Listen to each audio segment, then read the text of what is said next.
Assalamu alaikum wa rahmatullahi wa barakatuh. Nous allons commencer le début du livre Al-Akhdari, Matn al-Akhdariya, dans le livre, dans le madhab de l'imam Maliki, du cheikh Abdurrahman Al-Akhdari. Après d'avoir prononcé la basmala, wa sallallahu ala sayyidina Muhammadin wa ala alihi wa sahbihi wa sallam. Alhamdulillahi rabbil alamin, wassalatu wassalamu ala sayyidina Muhammad, khatimin nabiyyin wa imamil mursalin. Après avoir prié sur le prophète Mohammed sallallahu alayhi wa sallam, et après donner la louange à Allah, Seigneur de l'univers, nous allons commencer le premier chapitre.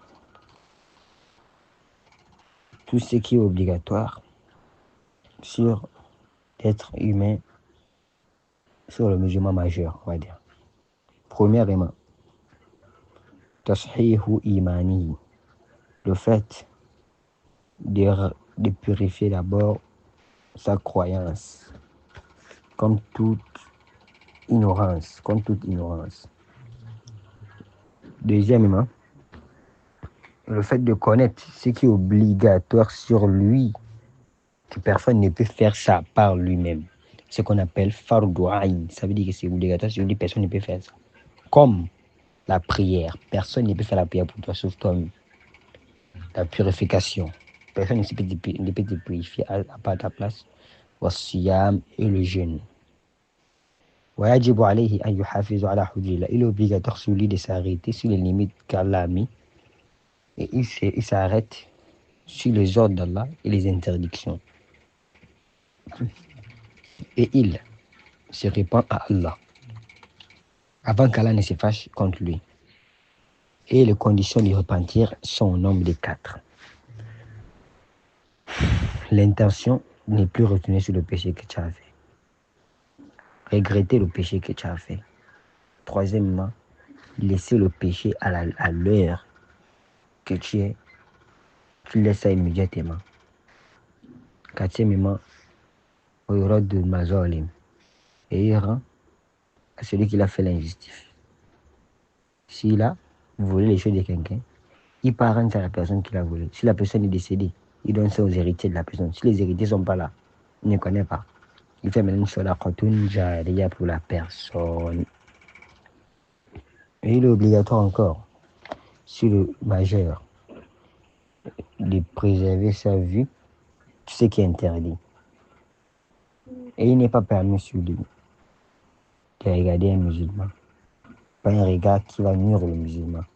Sauf si la personne c'est un pervers. Et il aime quelqu'un seulement pour Allah. Et il se fâche contre quelqu'un seulement pour Allah. Et il agrée la chose de la personne seulement pour les choses d'Allah. Et il se fâche encore seulement pour lui. Et il ordonne le convenable. Et il interdit le blâmable. Et il s'égare. Et il protège sa langue contre le fait de raconter n'importe quoi. Le munkar et les choses qui ne sont pas bonnes. Et les paroles encore, les mauvaises paroles, le fait de prononcer la parole de divorce, dire à sa femme que je te divorce 3 fois et jure qu'il va divorcer sa femme. Là, sa femme n'est plus permis pour lui, même si tu es fâché. Comment, donc il faut qu'on se maîtrise. Couper la parole à un musulman et l'humilier. Et il interdit le mensonge. Il interdit sur lui le fait de mentir. Et le fait de faire la médisance et la calomnie. Parler derrière des gens et essayer de diviser les relations des gens. L'orgueil. Interdit encore sur lui l'ostentation. Le fait de donner pour qu'on dise qu'il est donné. Le hasad et la jalousie. Sallallahu alayhi wa sallam a dit Iyyakum wal hasad. Vous m'en garde contre la jalousie. Parce que la jalousie, ça mange les bonnes actions que tu as fait. Les prières, les aumônes, le bon comportement que tu as fait. Ça mange ça. Comme le feu mange le bois. Qu'elle nous en préserve, qu'elle nous donne la force et le cœur pur pour prévenir nos cœurs de toutes les maladies là. Bordeaux et détester quelques éléments comme ça. Et de se croire supérieur aux autres. Calomnie encore. Le fait de se moquer de quelqu'un. La fornication aussi interdit sur les musulmans majeurs. Le fait de regarder une femme étrangère. Le prophète sallallahu alayhi wa sallam a dit, les yeux font la fornication, la bouche. Les yeux font la fornication, les mains. Chaque membre du corps a sa partie de la fornication. Et des faits de bien parler avec une femme qui n'est pas ta femme ou bien un homme qui n'est pas ton mari. Et manger les choses des gens sans que la personne est d'accord. Et manger par le nom de la religion. Il mange seulement sur le dos la religion. Donc il a pris la religion pour un commerce, lui. Le fait de retarder la prière à son heure.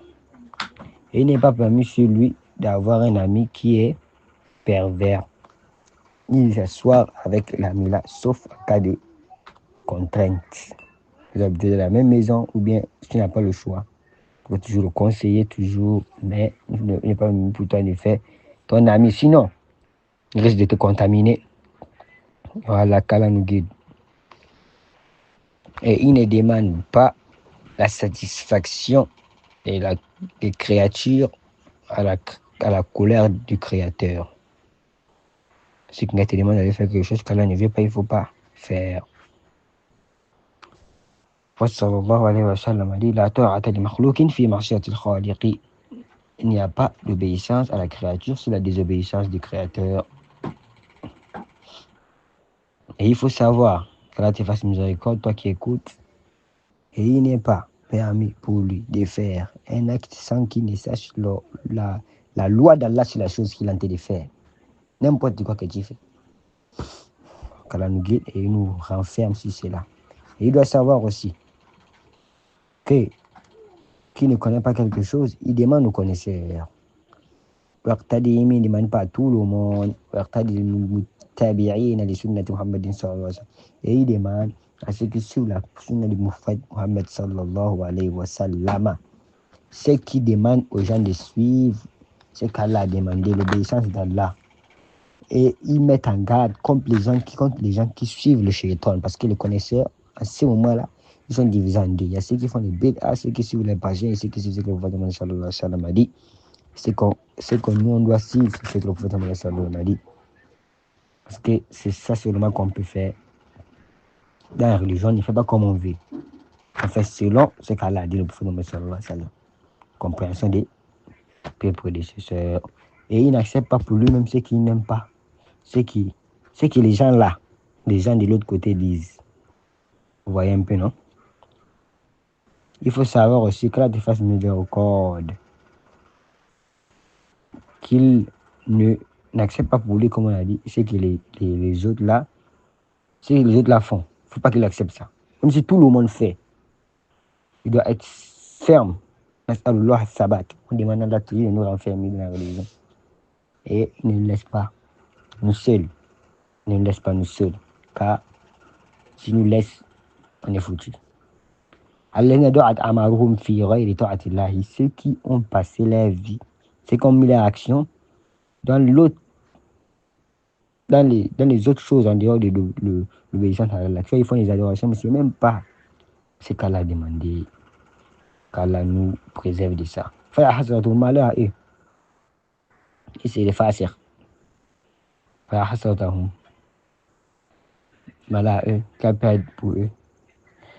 ونسأل الله سبحانه أن يوفقنا لاتباع سنة نبينا وشفيعنا محمد صلى الله عليه وسلم. Et nous demandons à Allah de nous renfermer à suivre la sunna du prophète Muhammad sallallahu alayhi wa sallam. Assalamu alaikum wa rahmatullahi wa barakatuh.